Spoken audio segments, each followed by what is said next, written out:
Okay, guys, welcome back to another episode of Rotten Reviews. On this episode, I take a look at the 2003 film Shade. It has a 67% on the tomato meter and a 59% on the audience score. Is it fresh? Is it rotten? Well, according to Rotten Tomatoes' own critic score, it is fresh. But according to the bulk of the audience out there, the bulk of the people that have watched this, it is rotten. And you know, I'm right. I'm teetering on the edge. I'm right on the edge on this one. Initially, I saw this in 2003. I saw it when it came out on DVD. I had not heard of it. I had not seen any of the marketing. I just watched it with an open mind, and at the time, I actually enjoyed it.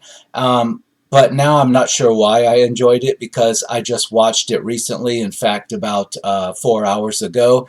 And I would say I'm leaning towards this actually deserving to be rotten. I don't know why I enjoyed it at the time. I don't know if it's aged badly. I don't think it has. It's just that my expectations as a 40-something are a lot different in a film than my expectations when I was 20-something or 30-something.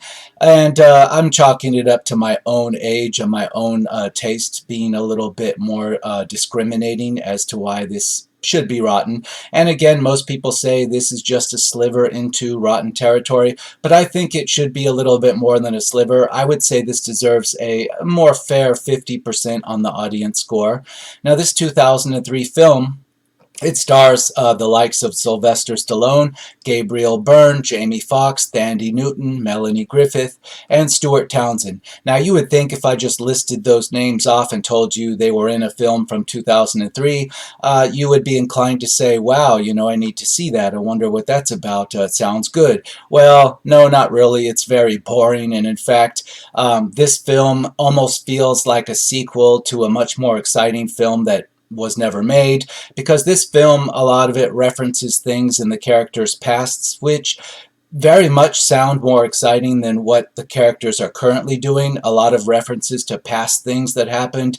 Almost every character has some past reference going on here that we're supposed to care about, and these past references do sound much more exciting than what they're doing in this current time film at the time in the film that it's set.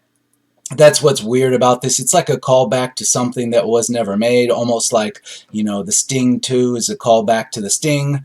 But before I divert onto too many meaningless comparisons, this is certainly no Sting or no Sting 2. It comes across as being a kind of like a grifter movie about card sharks or about card cheats. It is called Shade. I'm not sure why it's called Shade exactly. There's no one in the actual film that's known as Shade, and it doesn't have any meaning in the poker world that I'm aware of. If there is some meaning there, they don't tell you what shade means, so maybe somebody just picked that name because Grifters was already taken and Rounders was already taken. This is a really bad version of both of those films. It's kind of disappointing because my memory of seeing this in 2003, I thought that I would argue that this was not rotten. Well, here I am, and I'm actually arguing that it should be more rotten than 59%. So there's no accounting for how your taste changes, I suppose. Part of aging. You know, this thing builds up to a climax of a sort, but it's very slow, very, very slow to do so. It's almost too slow to actually have what could be called a climax.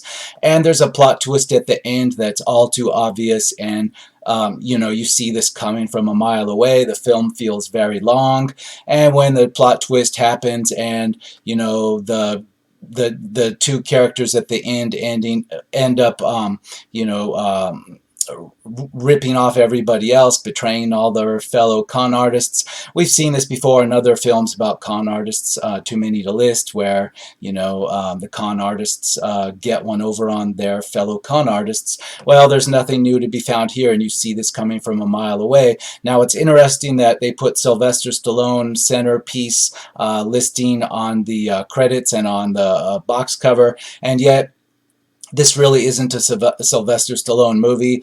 He just basically shows up somewhere around the halfway mark or later in the film. He actually shows up. And the same thing with Melanie Griffith. She shows up about, halfway or more into the film. She finally appears. The biggest thing in here to watch, just to keep you watching, is just a younger Thandie Newton who's, incredibly sexy and fun to watch. This is about the only redeeming feature I see in this film now, is just having to look at a very young and hot Thandie Newton. But then that's not enough to carry this whole film, is it? No, it's not. So let's look at the audience reviews. We'll get right into it and see what everybody else thinks out there. We don't have any current reviews on this. We're in December of 2019. The most current review here on Rotten Tomatoes is actually November 24th of 2017. 2.5 stars. Mostly slow in its presentation. Some of the tricks and setups were neat. A few twists in plot that you could see coming, and the final game was nicely acted. Well, I'll say if I have to put a star rating on this, I'll give it 1.5 stars. I'm not going to give it quite 2 stars because there was a lot of badly done romance in this. You got the point of what they were trying to do, but the editing was strange, and they chose to do a lot of boring slow motion work and then overdub dialogue on top of that slow motion and make what would be an ordinary boring scene into something that's even more pointless and boring. So a lot of it is just boring, and I'll say right off the bat that I'm feeling almost like bringing this down to 1 star because of the fact that Jamie Foxx actually brings this movie down. Jamie Foxx plays a version of himself that's very off-putting, hard to understand, and kind of pointless. And like his role in Stealth, another movie of this time period, he's killed off quite suddenly, and it almost feels good to watch his character get killed off because he contributes nothing to the plot here. And between this and Stealth, I'm kind of wondering if back in the day Jamie Foxx wasn't just a crap actor, and I'm not sure why his career survived this. He's killed off, and you just want him to be killed off. He's pointless, and he brings this thing down. Gabriel Byrne and everybody else, they act just fine, although they're not given much to work with, and they're put into confining, cheap-looking sets, and it's very boring, and there's not anything in the dialogue that stands out, but their acting isn't bad, whereas Jamie Foxx actually reduces this for me, and I'm just teetering to bring this to 1 star, but I'm going to say 1.5 stars, because maybe somebody out there liked Jamie Foxx. I didn't. I thought he was just a distraction, and he was actually hard to understand. He puts on this kind of jive talk where, in some of his movies, it fits right with the character, and it's very bold and understandable, and it brings character to something. In this case, it was just off-putting and hard to understand. It almost felt like he was mumbling his way through this, and when he got himself shot in the back of a limousine in a unclimactic fashion. He was just, it just made me feel like a weight was lifted off the shoulders of this thing, and it gave the movie a chance to breathe with Jamie Foxx having been killed off, or his character having been killed off. So, yeah, all I can tell you is that, the only other bad performance in this might have been Gabriel Byrne. There is a scene in which he is sitting at a table talking to a bad guy, and he actually makes the mistake of picking up a cigarette and putting it the wrong way in his mouth, and he just about lights the filter end, and you can tell it's a mistake, and they left it in the movie. He flips it around and recovers really fast, but it's definitely a mistake in the film. And this film has so much smoking. Almost every character just has to smoke continuously and light up cigarettes that they're not even smoking. You can tell the actors don't actually smoke. Most of them probably don't, and they're just pretending like they're smoking. And they're constantly, in every scene, at every chance, they're pulling out a pack of cigarettes and lighting a smoke, or pouring whiskey into their glass. In fact, they're even pouring whiskey into glasses that they haven't even sipped out of yet that are still full. They're pouring more whiskey in, and it's just totally cliched. And I guess whoever wrote the script thought that would make this cool and authentic, to have gamblers and grifters just continually smoking and drinking, but they're not actually smoking and drinking, and you can tell they're not. They're just pretending to smoke and drink. that was pretty bad, and I'll chalk that into the bad acting category, although it could be, you know, a bad script on top of it. But otherwise, everybody did a passable job, and it's like they just had nothing to do, and, you know, all those big names, and you think it's going to add up to something, and it really adds up to a lot of boredom. And we've seen better con artist movies. We've seen grifters, rounders. We've seen so many other things out there that I can't even remember the names of them all, from the 80s and 90s, that did all of this a lot better and had the same basic plot twist that we saw a million miles away. So let's continue on with these audience reviews. Surprise, surprise. Here's one from July of 2016, 5 stars. Great movie with drama, action, and romance, plus a twist you don't really see coming. They're just disputing everything I told you, and trust me, they're wrong. It's like they saw a different movie. 1 star, February of 2016. Shade is about as entertaining as a game of bingo in an old age home. Yeah, and it's sad because all these actors, it's not entertaining because their dialogue's nothing special. It's all very claustrophobic and cheap and set in small indoor room areas, like that would be basically these underground poker rooms hidden in different places. And it's just not exciting, because you could do that and you could have those cheap settings if the actors really had some kind of chemistry and there was some kind of tension in there. But there's not, and it's just very boring, and a lot of callbacks to stuff that happened in these characters' pasts that we just don't feel anything for, because they're like referencing a movie that should have come before but was never made. We just don't get any feeling out of this, and so there's no tension and it feels boring. And you get weird cameo appearances by the likes of like Hal Holbrook, for example, and many other like more bit place actors that you've seen over the years. They show up all throughout this in different roles, and you're wondering why, because they don't contribute anything either. The script doesn't have them saying or doing anything memorable. They're just throwaway cardboard characters. So let's continue. We have May 10th of 2015, 3 stars, another forgotten Stallone film. This time it's about card grifting, and even though it can be hard to keep up with who's who on whose side, even in the end we're still not sure. The card games were pretty good, and there's about 3 twists that kept the film fresh. We expect twists in films like this, so they weren't a big surprise, but it's pretty good, but nothing new. They're being too kind on this. Since we've had too many other movies that have done this type of thing better, the subject better, you know, it makes this one look a lot worse. If we hadn't had better movies along these lines, maybe this would be passable, but I'm sorry, even by 2003, there was too much better material, too much better water under the bridge before this on the same theme. So this one, just like, it's completely forgettable, and obviously it's forgettable because I'm on the first page and I've already moved from 2016 into 2015 on the reviews, so obviously this is a largely forgotten film. The reason I picked it is because it was teetering on the edge and I had good memories about it, and lo and behold, it turned out worse than I remembered. So there's that. 3 stars, and wow, we're back in April of 2014 already. 3 stars, decent little film with some interesting characters and a game of cards. That's really all. Yeah, it's all about cards, and it's kind of funny. You can't pick and choose what it's really about. On one hand, it's about card grifters, you know, card cheats, and looking for their next big mark, their next big score, maybe even willing to rip each other off. Well, the thing about that is the movie's a little too unfocused. Like, it diverts into other kinds of scams and takes the focus away from the card type stuff. Thandie Newton's character, along with Gabriel Byrne, they're also doing other kinds of weird small-time hustles on the streets, in addition to these 6-figure and above type hustles, which is kind of a little weird because when you're first introduced to Gabriel Byrne and Thandie Newton, they look like small-time street hustlers that are dealing in hundreds of dollars and calling it a day. But at the same time, they're going into nightclubs and throwing 6 figures of money around. So it's kind of unexplainable. It doesn't fit. Are they small-time hustlers or are they big professional slick hustlers?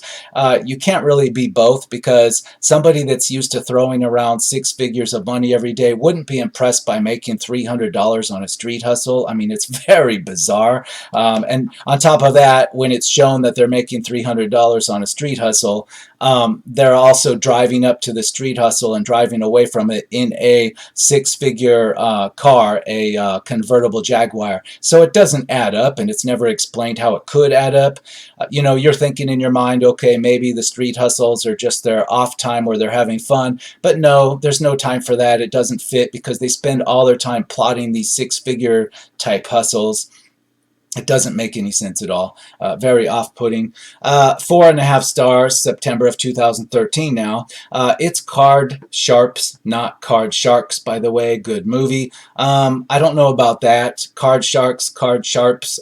It's not just that. Like I said, the movie diverts the focus into other things. For example, Thandie Newton has actually got a side job in which she delivers people looking to have sex with her into, organ harvesters, illegal organ harvesters. She's delivering boys unto them and, seduces them and brings them to a location in which they can have their organs removed.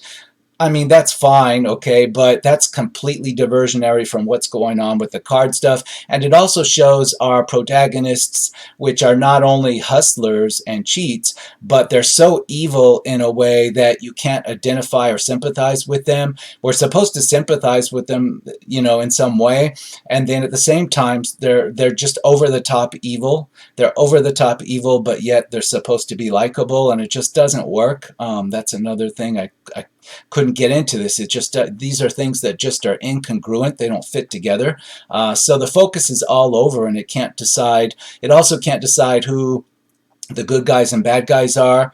We have protagonists we're supposed to sympathize with, but the way the movie's unfocused, you don't know, are we supposed to be along for the ride with Jamie Foxx? Are we supposed to be along for the ride with Gabriel Byrne and Thandie Newton? Are we supposed to be along for the ride with Stuart Townsend's character? Well, the movie finally makes up its mind and shows us Stuart Townsend as our good guy at the end that gets to win the day, so to speak. But we don't know that until the end. The rest of the time, we're just kind of wondering whose side we're supposed to be on. We don't know. Not only, like another reviewer said, do we not know what side the characters are actually on, but we don't know what side we're supposed to be on. That's a big problem. There's no big good and bad here. If I had to take a message out of this film, I would say there is no message except maybe work hard, and even as a street hustler, you'll get your big score if you just put in the effort.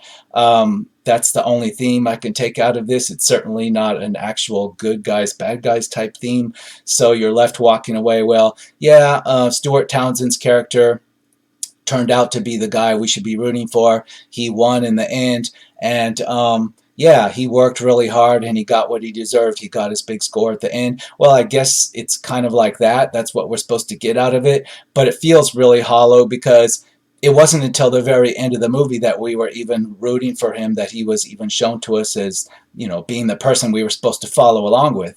It's a very missed opportunity, I think. 2.5 stars. Do not watch this if you know the references to the characters' names. Also, this movie is crap. Yeah, I don't know the references to their names because I can't remember their names. I mean, again, I watched this just a few hours ago, and I can't remember any of the characters' names. So that tells me that, they're mostly cardboard characters. 5 stars, June of 2013. Shade is an underrated smart con movie that never ceases to entertain, and with the good performances from the star-studded cast, Shade is a surprisingly good movie. Wow, I completely disagree. You're watching a different film. There is a star-studded cast. That's what makes this such a disappointment, because Melanie Griffith shows up, for example. Right away, the most off-putting thing about her is you can tell she's had plastic surgery and it didn't work out so great. I don't know, she's too off-putting in that regard. She doesn't come across as an old, beautiful lady that reminds you of something. She just reminds you of bad plastic surgery. And when she does show up, she's wasted as just a woman working behind a bar in another casino or hotel or something. And we're supposed to know something, that she's in the background. She's part of some kind of, more interesting romantic caper that Sylvester Stallone's character had in the past. But again, this is referencing something that we don't care about, because it's almost like it's something that belongs in a prequel movie that sounded more interesting than this one. Very disappointing. 1 star were in November of 2012. Really going back in time quickly here.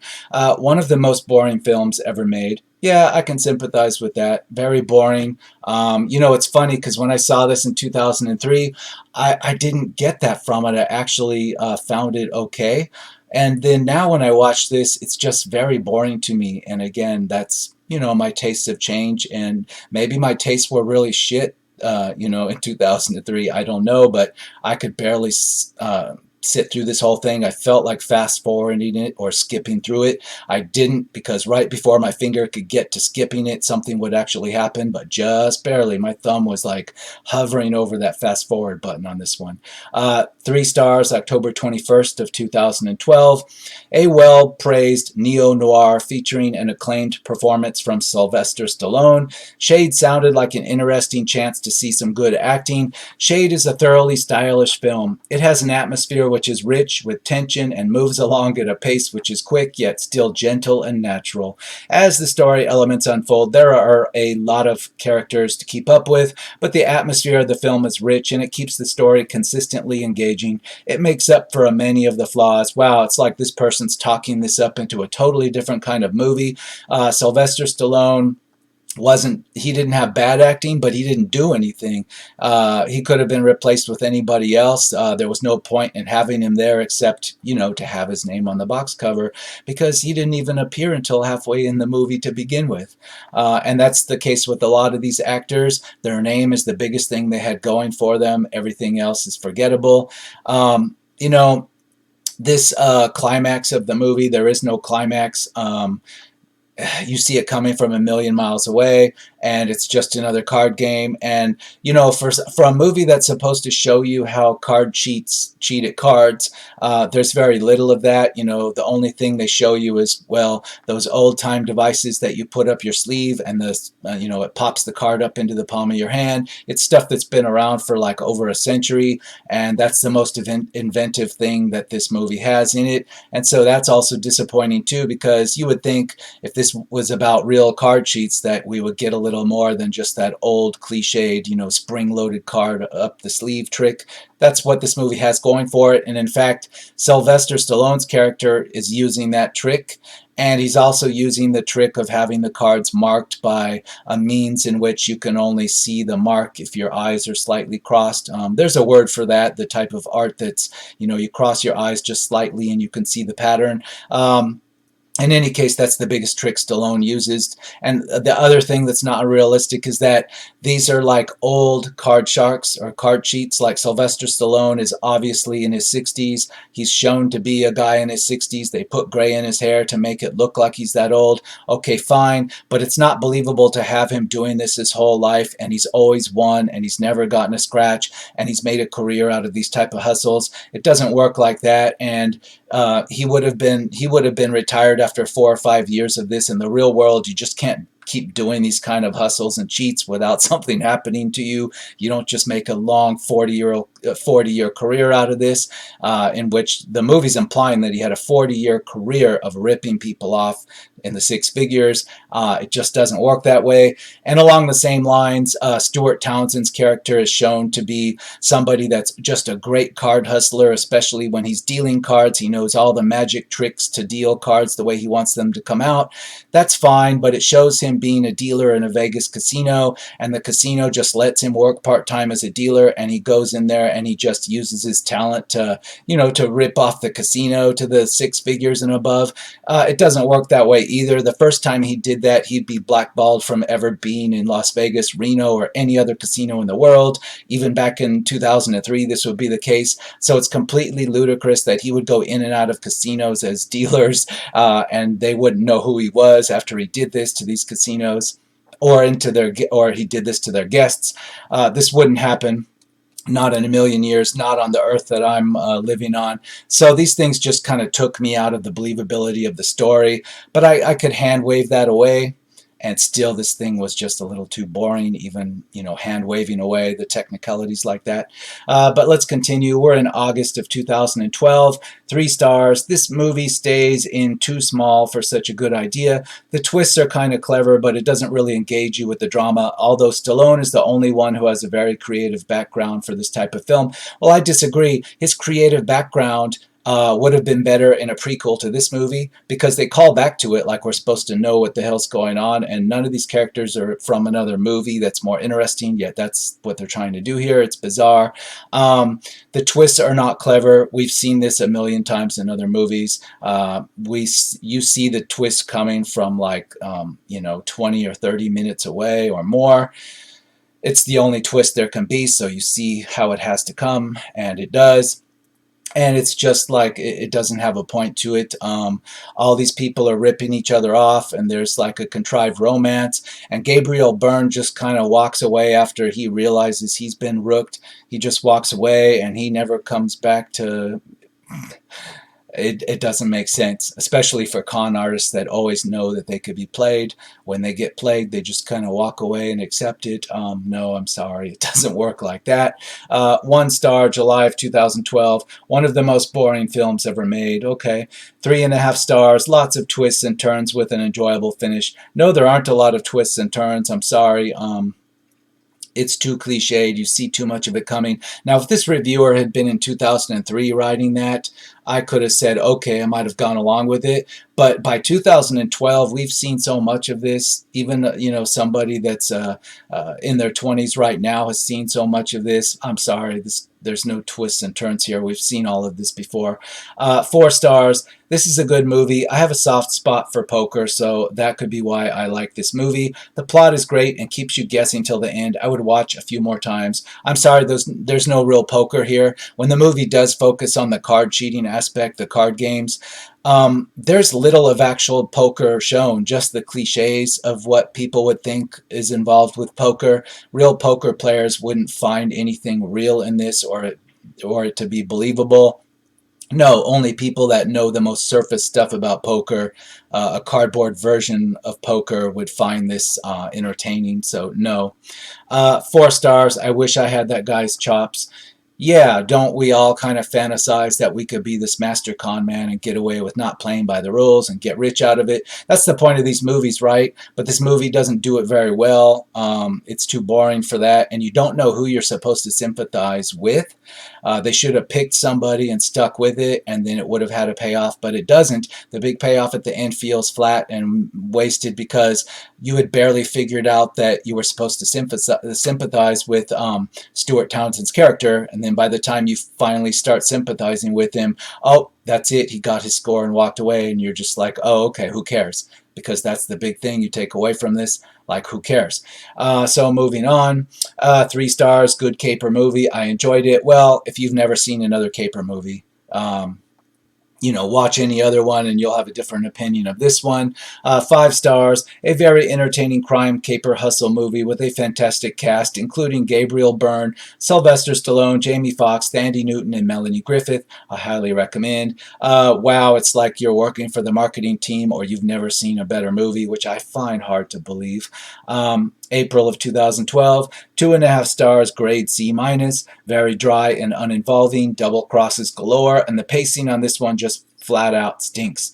Yeah, and I'll say the only entertaining part of this was at the end where all these different characters show up pointing guns at each other. If there had been more of that in the movie, this would have been better, but we got very little of that. That could have been a comedy thing, but they didn't take advantage of it. And we got a crazy scene in which all these different people are pointing guns at each other. There should have been a lot more of that in this film, played up for comedy. It would have been great, but it was just a tease of what they could have done. The rest was just a snooze fest. 3.5 stars. Was a smart movie, well thought out and low key. Wouldn't say great, but good. I disagree. Your standards are way too low. 3 stars. Poker or something. Well, poker aficionados, they're going to find this movie laughably dumb and probably boring because there's very little real poker here. And, there's very little actual poker cheating here because the movie can't stay focused. We're off onto other things too much and contrived drama and romance, and it's just boring. 3 stars. This movie was good and it was entertaining. They picked a good cast and everyone played their part really well. I liked how it was about trying to con people out of money, and then the twist of the movie at the end was good and I didn't see it coming. The storyline was good and you'd have to pay attention or you wouldn't know what's going on, but it still was okay for me. I totally disagree. No, you only have to struggle to pay attention because it's so boring. There's nothing in here complicated that you would have to struggle with what's going on in that regard. Very simple, very point A to point B to point C, and very boring. And I'll say that a lot of things in the movie were too rushed and contrived. Like, everybody knew where to find all these secret underground poker rooms that are like right out there in the open pretty much. They're just a quick slide of a bookcase away to find them. Completely ridiculous comic book style hidden fortress poker rooms that are so easy to enter and exit and have such very little security. You just need a code word or the right pair of shoes and you're invited in. Works in a comic book movie, but this is expecting us to take all this serious. It doesn't come off as serious. It comes off as kind of unbelievable and boring.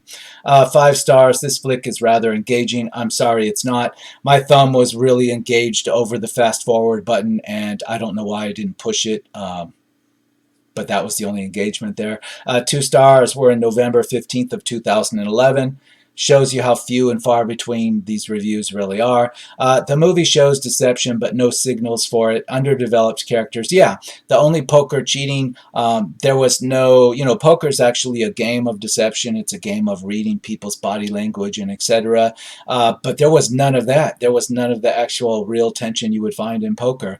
Just the most superficial people looking at people and trying to pop cards into the palms of their hands. That's very boring. 2 stars, blah, blah, blah. Everybody gets double-crossed. Yeah, pretty much. 4 stars, Goodfellas meets Rounders with a stellar cast. That includes Stuart Townsend, Gabriel Byrne, Thandie Newton, Jamie Foxx, Melanie Griffith, Sly Stallone, to name a few. Thanks for listing the cast again to just prove the point that these people are all wasted in this movie. Yeah, I'm sure they got paid, but all completely wasted. And again, I'll say Melanie Griffith is kind of off-putting because I don't know what happened to her face, but it shouldn't be like brought into things unless it wants to be the main topic of what's going on, because this is not the Melanie Griffith that we know from back in the day, back in the 80s. This is one that's like been rode really hard, so to speak. I'm not sure what's going on there. 4 stars. Or actually, correcting myself, 3.5 stars from May of 2011. Stewart is trying to take over the titles of the Dean from Sylvester. In order to win the title, he has to win a poker game against the best. He thinks he has the Dean right where he wants him when the Dean pulls a trick and wins the game and over 100,000. Well, I'm going to stop right there. This supposed master of card games, master cheat of card games, he's really not. His only trick is the most cliched poker cheat trick you've seen in the cartoons. It's been around for 100 years. It's ridiculous. And this kind of cheat has gotten him through life for 40 years to the tune of 6-figure swindles. It makes no sense. Only a 12-year-old would believe this was possible, or it could be set in a comic book type movie, and that could have worked in a comedy action way, but it's supposed to be serious, and it just doesn't work for me. I'm sorry. 3 stars, March of 2011. A lot of times it feels like a cheaply produced TV show, but it is entertaining enough. Yeah, it feels like a TV show because of the editing, the camera angles and the editing, and there's flashback sequences that are really close together flashbacks that serve no purpose other than to maybe pad the run time and make things that are boring a little less boring. And it doesn't really work. It's still boring, but it does feel very much like a TV show. And that's part the sets too. The sets are very cheap, and we're all in these cheap small sets, and that again feels like it could be a made-for-TV thing, but it's not. This is a Hollywood movie with big list stars in it, so go figure. 4 stars. This is a movie all about poker and hustling. If you like movies like Maverick and 21, this is going to be another one of your fave. Instead of counting cards, this movie brings in the element of magic in the game. On top of that, you have gangsters to deal with, a simple story, but a great cast. That does the movie justice, and I gotta say, Thandie Newton, always a knockout. Well, yes, I mentioned that right off the bat because, yes, that's the only true thing in this review that I'm reading right now, but I'll continue. Remember, people, if you want to gamble, don't you end up losing in the long run? Sure, I guess you do, but in the end, the protagonist, or the one that it finally chooses for us as the protagonist, he wins in the long run. So where's your big theme in this, right? Apparently swindling and cheating, it's a winner for somebody in the end, right? Depending on where you want to put the end in the story, I guess. 2.5 stars. Grade C minus, very dry and uninvolving. This is a repeat. Some people like to repeat their reviews, I guess, but I don't like to read them more than one time usually. 5 stars, November of 2010. Loved it, very nicely done. No, I don't agree on that, of course. Let's read a little bit more. 3 stars, September of 2010. Pretty good card movie with enough twists to keep you guessing till the end. No, it isn't. There was no guessing. You knew what was coming, and it came. 3 stars, not English. 1 star. Gabriel Byrne and Thandie Newton in a poker game con artist movie. Should have been, at minimum, interesting. It says it all when Sly Stallone is the best character of the bunch. Hal Holbrook's character shows up for about 5 minutes to delay the story for no particular reason. I grew restless about 40 minutes in, but stuck with it. I wish I hadn't. I agree 100%. My finger was on the fast forward button, but I never actually pushed it. I should have, maybe, but no, I didn't. And yeah, almost every scene, almost every new thing that they throw in just slows the plot down more. So you're like, wow, get to it already, right? And I agree 100% on that 1 star review. Here's a 2 star review. Watch this flick on my laptop while waiting for my flight in the Honolulu airport. It killed some time and was entertaining enough. That was all I was hoping for. The movie itself is an alright grifter flick. It was funny seeing the grift that was used in Zombieland in this flick. Did the creators of Zombieland watch this flick and decided to use that grift? Overall, this flick is worth a watch, but it may leave some feeling as if the true victims of the grift are those who watched this flick.